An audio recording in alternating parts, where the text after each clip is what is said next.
শ্রোতাবৃন্দ, স্বাগতম আপনাদের প্রিয় বেতার সংবাদে। আমি লুলু। শুরু করছি আজকের গুরুত্বপূর্ণ আন্তর্জাতিক এবং যুক্তরাজ্যের সংবাদের আপডেট। পোপ ফ্রান্সিস ডাবল নিউমোনিয়ায় আক্রান্ত হয়ে গুরুতর অসুস্থ অবস্থায় হাসপাতালে ভর্তি রয়েছেন।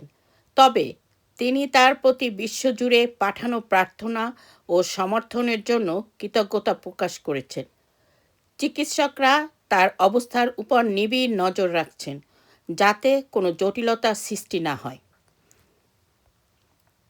যুক্তরাজ্যের প্রধানমন্ত্রী কিয়ার স্টারমার রিফর্ম ইউকে পার্টির নেতা নাইজেল ফারাজের সমালোচনা করেছেন।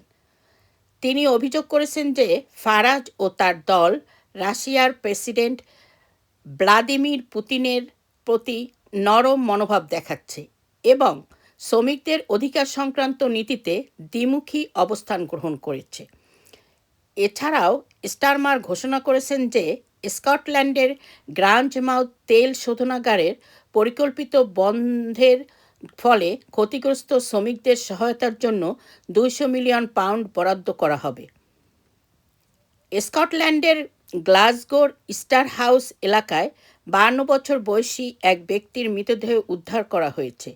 পুলিশ এই ঘটনাকে অব্যাখ্যাত মৃত্যু হিসেবে চিহ্নিত করেছে এবং তদন্ত শুরু করছে। ফরেনসিক দল ও অপরাধ তদন্ত বিভাগ সিআইডি ঘটনাস্থলে উপস্থিত রয়েছে। এখন পর্যন্ত নিহত ব্যক্তির পরিচয় প্রকাশ করা হয়নি। এখন পর্যন্ত এই ছিল আজকের প্রধান সংবাদ। আরও আপডেটের জন্য আমাদের সঙ্গে থাকুন। আমি লুলু বিদায় নিচ্ছি। ভালো থাকুন, সুস্থ থাকুন।